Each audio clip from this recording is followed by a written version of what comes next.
Hey, everybody. Welcome to Daniel Davis Deep Dive, coming to you live from Washington, D.C. And as you can see on the screen, we have show favorite Tony Shaffer, host of The Hard Truth, and just all around great guy and probably still a spy, and we just don't know it. Welcome to the show. Back, Tony. It's like the mafia. It's not like we can either retire or join. It's like, Danny, have you ever seen your audience probably knows what I'm talking about. Have you ever seen the series The Prisoner? I haven't actually. You need to see it. You need to see it. It's from the 60s. And Patrick McGowan, Danger Man, although he's not really Danger Man. Yeah, he's Danger Man. Anyway, John Drake. I highly recommend you check it out. It's a metaphor, but man, there's a lot of truth in that metaphor. Just saying. Well, I'll have to check it out. I'm intrigued already, but your audience probably already knows what I'm talking about. So yeah, they're probably rolling their eyes like, how do you not know that? So be seeing you. Well, speaking of danger, man, we actually have some things to discuss today, which we have a man who's kind of dangerous, maybe in a different direction, in a different way, but no less concerning. Yesterday, President Biden spoke to a couple of different topics. One was aid for Israel in their war with Hamas, and one was aid for Ukraine in their war with Russia. Now, those are two very separate things, but there was one interesting thread that seemed to go between the two. And I'm going to show you a few clips here and see if you can detect the similarity. First of all, we'll start with Israel. President Biden's off-camera remarks to Democratic donors in Washington today are the latest sign of increasing U.S. concern about Israel's bombing campaign in Gaza, which has killed thousands of Palestinian civilians. Bibi's got a tough decision to make, the president said of Israel's prime minister. This is the most conservative government in Israel's history, said Mr. Biden, adding that the Netanyahu-led coalition doesn't want a two-state solution. So you have a couple of things going on this particular point here where Biden has been saying, hey, you're killing too many civilians. You're going to have to back off. You're going to have to do something different. Yeah. Israel has just said, yeah, pound sand.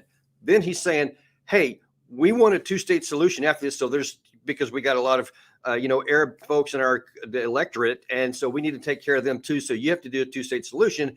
And here's what Netanyahu is saying in response. Earlier today, Netanyahu said Israel enjoys U.S. support for its goal of destroying Hamas, while he acknowledged differing views about a plan for after the war. Yes, there are disputes about the day after Hamas, and I hope we will reach an agreement here as well.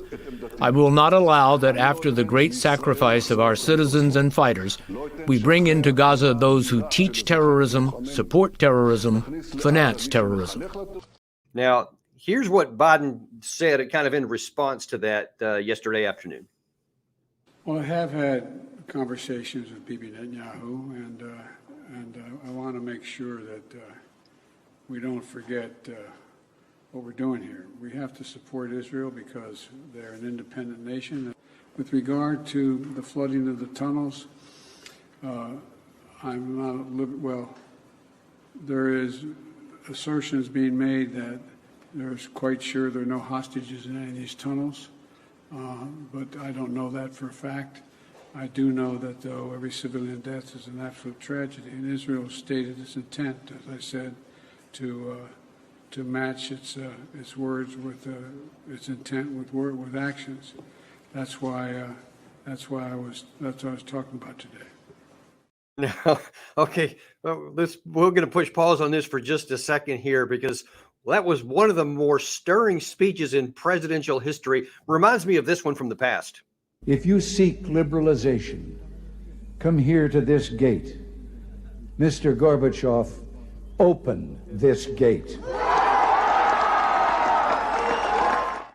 You see, you can hardly tell the difference between the two. They're so stirring. And wow, you got one where this is what a real president does when he shows leadership and causes the other guy his adversary to bend to our will. And then you got this one who's almost fallen asleep on the podium. Well, Danny, there you go again. I don't know why you said that. Wow. I don't know. Really good, man. So anyway, I worked, the Reagan guys, all friends and mentors. I still see Ed Meese on occasion. So anyway, no, it's the difference in demeanor and content is striking. Nobody believes Joe Biden. I get this question earlier today on a different on a radio interview. It's like, what do you make of the current trajectory? It's like the current trajectory is failure.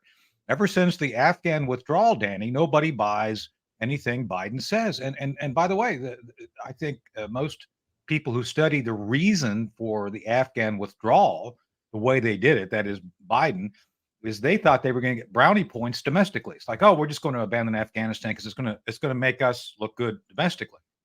Huge backfire. It just speaks to the utter incompetence and inability of the Biden administration, he and his folks, to read the room. They can't read the room. They have no idea how to interpret things. And I think that the Israeli thing, think about this. Think about this. We must sacrifice everything to include our firstborn to make sure we help Zelensky and Ukraine win. But Israel, no. You've got to stop and back off now. You've got it's 11 o'clock. You've got till 6 o'clock to get it done. Think about it. Think about the contrast in messaging. And I'm not here to judge either conflict. My job as an intelligence officer is to basically kind of reflect as best I can based on facts what I think is about to happen. And so what's about to happen is the Israelis, because they've ignored Biden, they've been bold and innovative in their approach to doing things. They basically keep their word. They don't tell. By the way, they're not leaking anything. I haven't heard a single leak about what the Israelis are going to do ahead of time. It's like, we're going to do something and it's coming. And then they do it. It's like, oh, it's done. Ukraine, my God, it's like you've got drama within drama. You got Zelensky, you got Sirsky, right. You got Zelensky, you got Biden, and it's like Peyton Place meets Hogan's Heroes. Yeah, and then Aristowicz inside there, and then Klitschko in Kiev. Yeah. Man, it's a mess. Yeah. And speaking of mess, because I said there was two common threads. So that was the one thread you see running through the aid for Israel. We may say something, but we don't have any influence. And basically, they're taking our money. It was interesting the way that Netanyahu said it, because he's like, yeah, we like your money, but we don't care what you're saying. We're going to do whatever we want. So we have no influence on that one. Then you have on the other one, well, I'll just show you this. Here's what Kirby said in September. We all want to see this war end, but it's got to end on terms that President Zelensky and the Ukrainian people can accept. We want to help them succeed on the battlefield so that if and when President Zelensky, and only President Zelensky, can determine when it's time to sit down with President Putin. Wow, that just really stood out to me that, hey, we're just going to give cash, and we don't have any say-so in what's going to happen here. So whenever Zelensky decides, that's what we're going to do. Now then people are starting to go, hang on, that was in September. There was still some fiction that maybe the offensive would work. Now then that fiction is completely gone for all the reasons you just mentioned, and some we're going to get into in a second. Right. But so now we got to come up with a new one. Now here's what Kirby said yesterday. If Mr. Putin gets his way, he hasn't changed his mind. He still wants to take Ukraine and wipe it off the map. That puts him right up against the eastern flank of NATO. And who's to say that he won't make a move on a NATO nation? He's already threatened some NATO nations with aggressive rhetoric. It's entirely possible that we could then be involved in a larger war in the European continent, with American troops having to be involved because of our Article 5 commitments to defend our NATO allies. That's how serious this can get. Oh my God, it's World War III. Ukraine is defending democracy, which Zelensky also said here. But I think it was 2 days ago, a really good analyst I've seen on television said this. We said for over a year now that Ukrainians just wouldn't win. They're not going to win. It's not in the numbers. And I said early in the invasion that the Ukrainians would never be able to stop the ultimate momentum of Russia, no matter how you want to label the Russian effort. I'm not here to judge. I'm simply here to analyze. That there's no way that they're going to prevail. And yet you had this overly optimistic, almost magical thinking in every politician in the West. And I think they did it on purpose. I think they just wanted to use Ukraine to wear down the Russians, thinking that somehow that would create sufficient political instability in Moscow to throw Putin out. And almost as if on cue, here is the chief magical thinking guru. Ukraine has not failed. I think we in the West have failed. We failed to commit strategically to Ukraine winning. and therefore we have failed to deliver those capabilities that Ukraine needs and has expected. But also just the psychological aspect. We have not said we want Ukraine to win. I mean, yeah, we didn't. It was all our fault. We just didn't give them the stuff. Otherwise, definitely they would be in Crimea. This is the same guy that said in August, no, I'm sorry, July, that Ukraine would have Crimea by the end of August, like this Right. past August. Magical thinking. Magical thinking. Man, what do you do with that? And why, Tony, do we need to give all of our money with no strings attached to all these places? And as the Republicans are being bashed a lot, but it's hard to argue with some of their points that, hey, we went over 100 and something billion so far after 22 months. What's another 60 billion going to do that this one didn't do? And oh, by the way, what about our southern border? Can we get that squared away before we keep throwing money forever to the other side? And I'll add this point in here that's also just as troubling, is that even though they're asking for all this money, at no point do I hear, what is your objective? What is the strategy that this money is going to go towards? What is the objective? What's the end state? If we give this money, it's going to create this, and it probably will have to give it for this many years or whatever. None of that. It's just get the bill signed, get the cash out the door, and and then that's it. There's no then. Well, I think it's all about the money.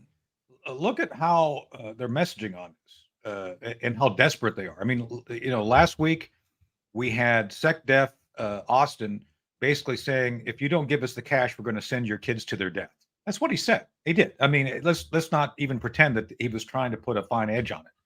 And John Kirby, I know John, and John should be ashamed of himself, because I'm sorry, there's already Russia bumping up against NATO. As I recall, the Baltic Sea nations, Latvia, Lithuania, Estonia, they're all part of NATO, and they bump up against Russia. And the world didn't end, John. Sorry.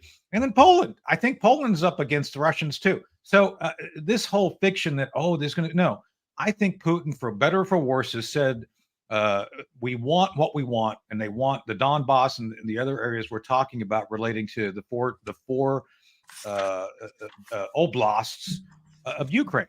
And in the process now, I think he's going to feel obligated to do something about Ukraine. I don't think he wants all of Ukraine. I just don't. I don't see anything in their doctrine. I do believe they're going to go back on the offensive to cauterize everything east of the Dnieper. I think they're going to do that. But I don't think, and think about it this way, even with the completely ineffective strategy, Danny, today, with completely ham-handed, ineffective execution, using all the, and by the way, kudos to you. I listened to something yesterday where they were quoting you chapter and verse regarding some of the stuff you said relating to the weapon systems and so you're a big name, an effective name overseas, and bringing sanity to the discussion, especially in England. Anyway, you had gone through and talked about several of the weapon systems and how they didn't really do much. They didn't, but they did have the effect of actually at least fixing Russia, slowing down their ability to conduct. So okay. The Russians now have decided to potentially turn back on the offensive. They're not going to be able to do much more than what they're doing within the context of the troops they have. As much as they overwhelm Ukraine, they can't overwhelm all of NATO. So I think it's a fallacious argument. Oh, it's Ukraine or NATO. It's like, no, it's not. Putin recognizes that, first off, his economy is recovered. It's overcome the sanctions. Yeah. So it's like, dude, I think he and the Russians are happy with what they have, and they will consolidate what they've done now. Will they continue to be aggressive? They will continue to be aggressive if you don't actually do things that are practical relating to understanding what they want. When Reagan said what he did, Danny, Mr. Gorbachev, tear down this wall. It was backed up with diplomatic force and an ability to say this far, no further.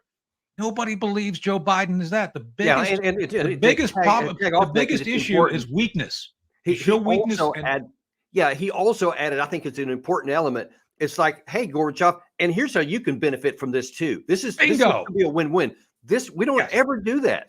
No, we just want Russia to lose, and our side to win, and that's it. There's no mutual benefit. So there's no motivation for anybody to do anything aside from the issue you just pointed out about the image. There's no image of leadership that would make anyone listen to him anyway. And by the way, Danny, what you and I are talking about here is not a secret. It's not a mystery. Dave Petraeus and Ben Hodges know exactly what we're saying to be true, and yet they're pretending otherwise. Either someone's paying him to think, to stipulate and say these things, which are completely magical thinking, or they're insane, because there's zero indication, not a thing indicating that the Russians are increasing the ops tempo of forces outside the theater engaged in Kiev. Every indication is they're trying everything they can to recover and expand their petroleum industry and increase their ability to have a strong economy. That's what they're trying to do. And so it just befuddles me and frustrates me to see people like Petraeus and Hodges, who are supposed to be senior leaders who speak the truth, lying about what's going on. So, and is it that they're lying, or is it that, I mean, I sometimes almost give them credit to say, well, they must be lying, because if they're not lying, then they believe what they're saying. And holy crap, if that's the people we got at the top, what does that tell you about our leadership? It's one of the two. It can't be. It may be a little bit of both, but it's within that realm. And so, to that point, though, they would see us bog ourselves down in a war that is not ours. First off, I'm sorry, Ukraine is not Texas. Texas should be our focus. You know, I think you're from Texas, so Texas. Last time I checked, is part of the United States, right, Danny? They haven't broken away, right? It was when I got up went to bed last night. So, the Lone Star State's still within our constellation.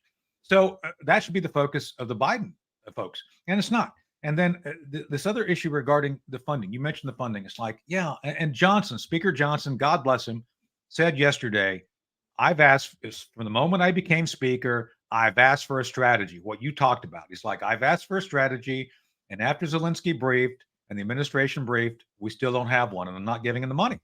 That's the right answer. That is the absolute right answer. Yeah, that's such a basic thing. It shouldn't even have to be said. What is your strategy? What is your end state? What will this money do? That's like A, B, and C, but it's infested, not even on the alphabet that's given up. It just give me the money. That's all he's asking. There's a larger issue here that you and I should speak about separately, either on your show or my show. Not winning has become an acceptable outcome of our engagement in military conflict. Think about that. World War II. I do a lot of studies, and I'm watching a great podcast right now called The Unauthorized History of the Pacific War. Great thing done by Navy guys.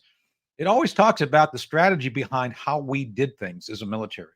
Plan Orange was the fundamental plan that was developed between 1930 and 1940. That was the plan that was used to defeat Japan in the Pacific. A plan, a strategy.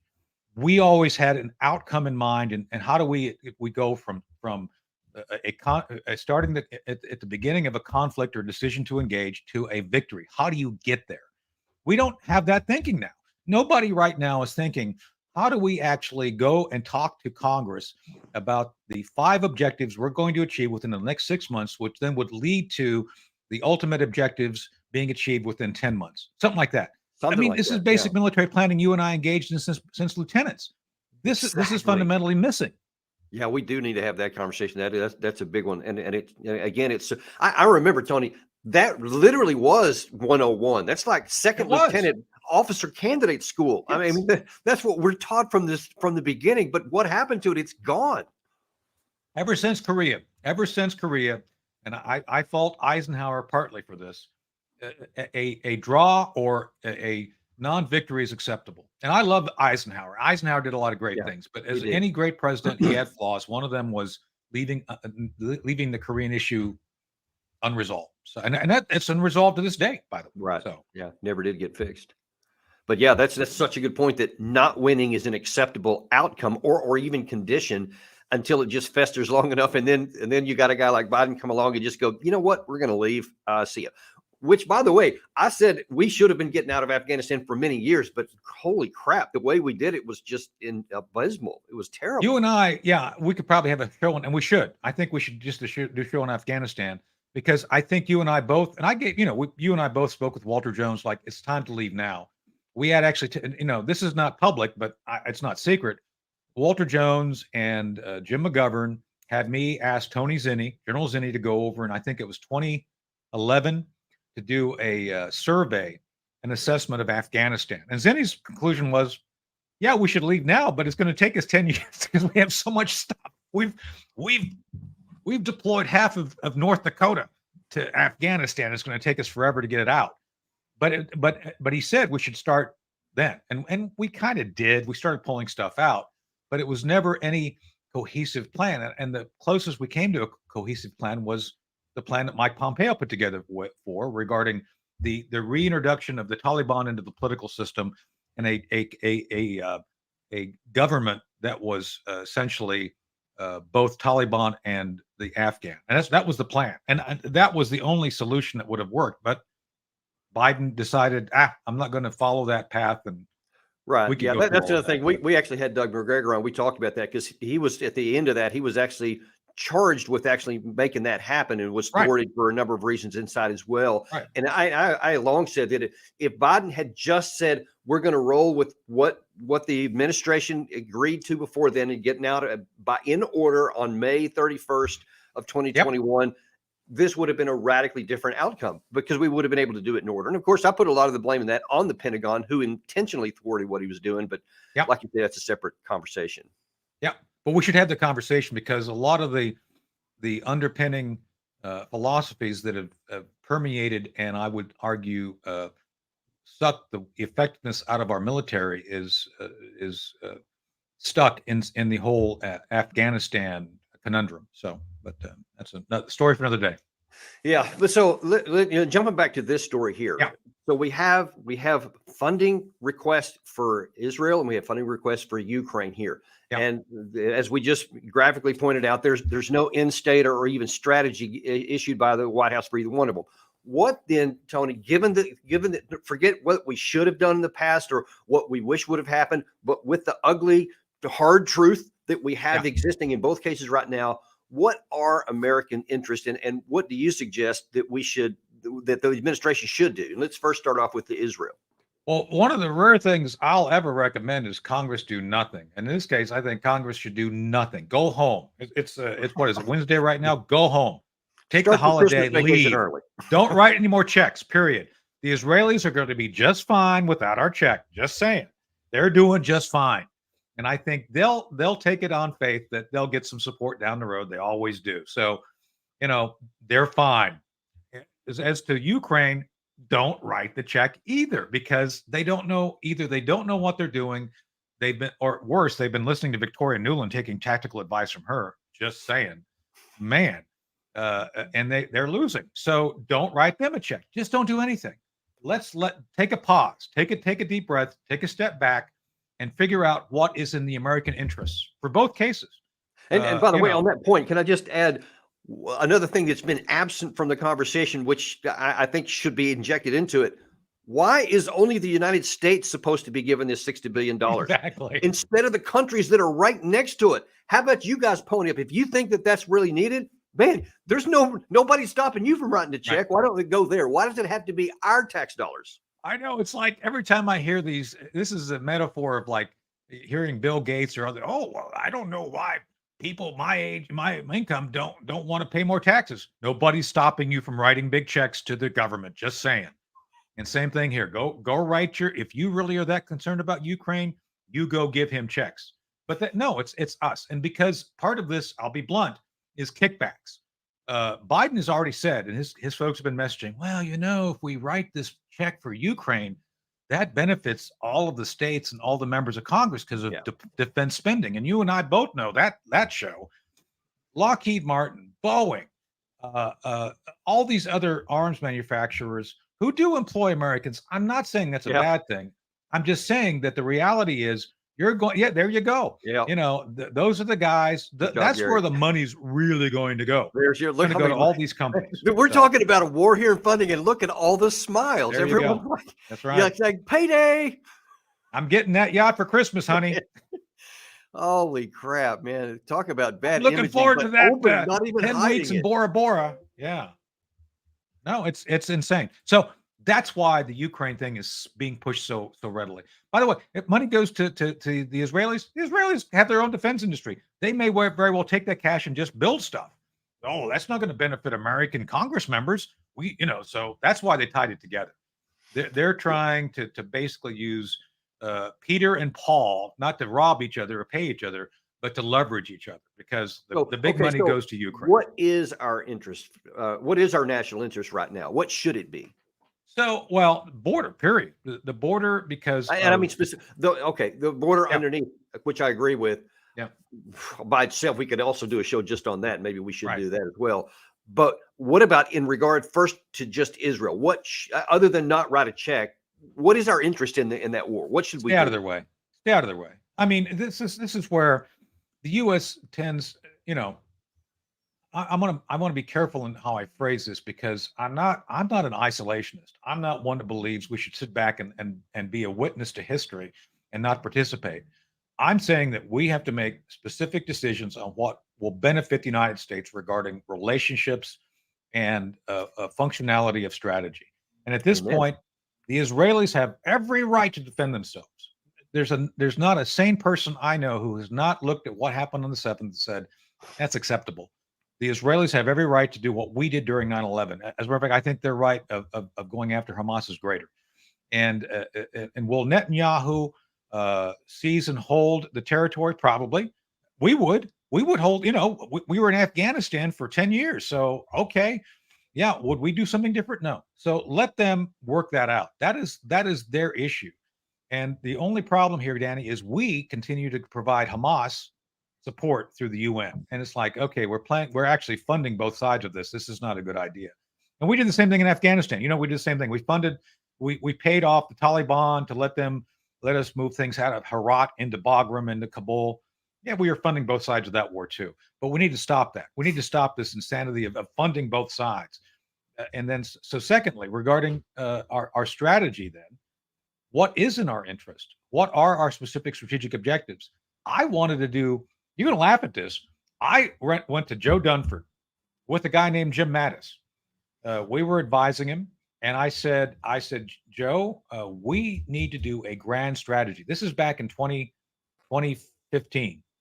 Okay. And I love Joe Dunford. Don't take this as a criticism of Joe, because, I think he was the best general officer we've had in this for our generation. And he and Mattis both felt it was, quote unquote, too hard to do.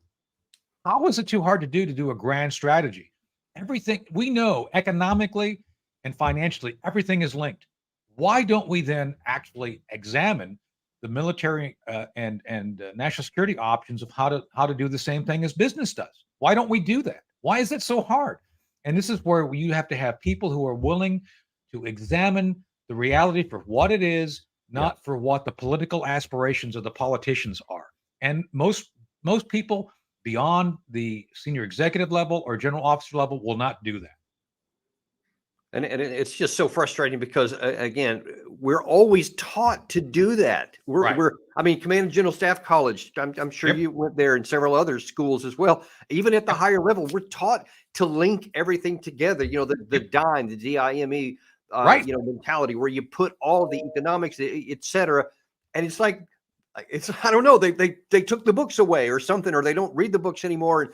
And it's just like, here's what we think we would like to have happen. So this is reality. That's just because we want it. It is. And then, of course, it's running into, a buzzsaw of the actual reality. And then it just, everything we try to do just ends up in disaster. And this is infected. This isn't a Democrat or Republican thing, by the way, Danny. And I think you understand. It's like both sides do this. So, when I was a very young operative running Army's clandestine human intelligence program back in the 90s, we were running one of the top I was the operations officer of one of the top operations going on. It was actually briefed to President Clinton.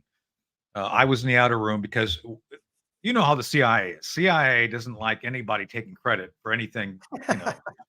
So I was running number 4 of the top 5 operations on the planet. Jim Woolsey was briefing with Tony Lake, the top 5 ops to Bill Clinton. And I was in the outer room because if Bill actually had questions about number 4, it wasn't a CIA operation, it was an Army operation. And so I was there to actually provide details, because obviously it would be CIA briefers could not brief it.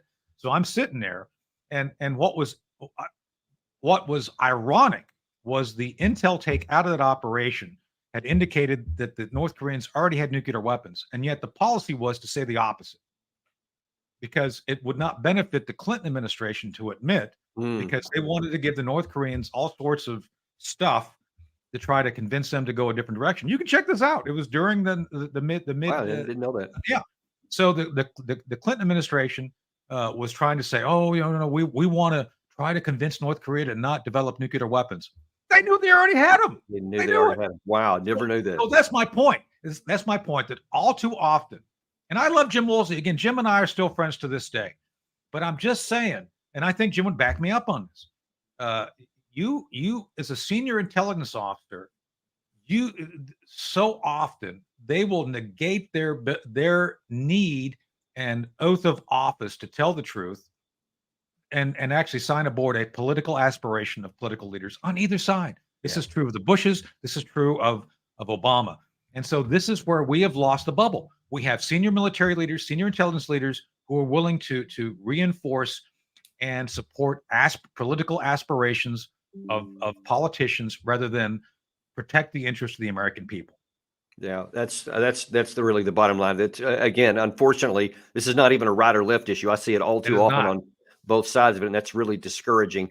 So, Tony, the time we have left here, I don't want to let you go without asking you, given what we quoted you as saying earlier on this show about the situation in Ukraine, and the fact that we want to give them 60 billion more. Now, whether the Republican Congress comes across with this or not, we'll have to wait and see. The Republican House, we'll see. But let's say that they come up with something, because I bet they don't just literally go to zero. I bet at some point they'll come across with something. What is this money going to do, and where do you think this war actually goes, no matter what anybody says or wants?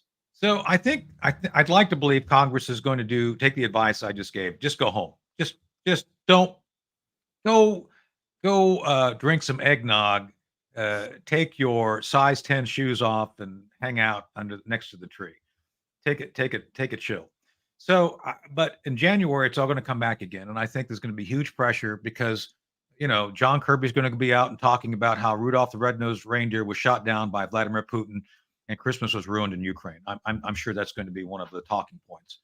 And the whole idea here is that we need to be just saying no until there's a specific strategy that will indicate, first off, where the money's going. And Janny, I think we talked about this last show. I don't understand the benefit of funding the Ukrainian civil service or their playhouse in Kiev. I don't know how that money, which they're asking for in the supplemental, would actually do anything to help the war effort. Yeah, that's actually, Tony, almost nobody ever actually talks about that. That a lot of this money is not going to bullets and bombs. No. It's going to just funding their normal bureaucracy. But that's a permanent condition, because the day you stop doing that, then their infrastructure falls. But that means you're signing up basically into perpetuity. And I don't know that the American people are ready to do that. Oh, we've done it. We've done it in South Korea, and the South Koreans figured it out and got on their feet. So for every time we do it, there's always one time it actually works. But in this case, no, it's not our job. So the three things I would ask for if I were Mike Johnson, Speaker Johnson, these are the things I would do. First, I would ask for a specific accounting of all the money we've already spent. Where did it all go and what happened to it? And to your point, Danny, we've given them the M1s, we've done all this stuff. It's like, okay, where did it go? Just tell me how you used it. Just play it out. And if they can't account for it, then say we have a hard time writing the check. That's a great first step. So that's the first thing. Secondly, you've got to produce a plan of like, okay, if I give you this check, are you going to go buy fentanyl? Are you going to go buy drugs? Are you going to go fight somebody? What are you going to do with it? What are you going to do with this? And I want a strategy.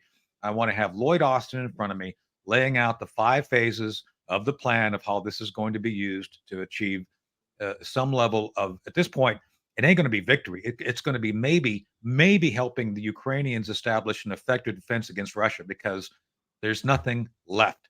Even if that money showed up in January, Danny, there's nothing they can do to stop the Russian onslaught, period. That's why I'm saying the Russians could take over the rest of Ukraine pretty easy. I don't think they're going to do that. I think they're going to examine and weigh their options, but I don't see them doing. But with that said, at this point, there's nothing the Ukrainians can do to stop the Russians. Their best option is negotiation. And that's my third point. I would actually put conditions on the Yes. money to say you need to open a dialogue with the Russians to try to figure out what common ground there is to prevent further bloodshed and conflict, because the neocons and the Biden folks have all used this bludgeon called the Ukrainian people against Russia, thinking that somehow that was going to destabilize the Russian government and throw Putin out, and it's shameful. So Yeah, and all this nonsense that we showed Kirby saying yesterday about, oh my God, it's World War III if they don't win. No, it's not. Have a negotiated settlement so that it comes to an end. Putin has every incentive to come to some kind of negotiated settlement to stop his own war and to try to get his own economy back on a non-wartime footing into perpetuity. But he's always said from the beginning, he just wants security on his borders in between him and NATO, and a rump Ukraine actually serves that purpose. But even aside from that, Tony, as I've said a million times, Putin doesn't have the capacity to roll into a 32-member alliance with Article 5 guarantees. No. He simply can't do it. So that's completely untrue, that threat that Kirby et al. Says. You and I spent a lot of time studying the Fulda Gap, right, Danny? Yeah. Remember absolutely. the Cold War? A lot of time on that gap. So one of the notable features of the Fulda Gap was tank armies, large tank armies sitting within a day's march of Fulda Gap. There's no such thing now. There is no Guards tank army sitting just over the horizon that we have to worry about. As much as we have deployed 2 divisions to Poland as a deterrent, God bless them. I think it's an effective deterrent. Having armored divisions, you're an armor guy, you know, M1s are pretty cool, and they do a lot of destruction. So having you know, you want to deploy, you know, knock yourself out, have fun over there in Poland. Poland's a great place to be, by the way. So fine. But there's no indicator that you have Guards tank armies lining up on the other side of the border, getting ready to do a Fulda Gap scenario. There's no indication of that. And we would see it coming.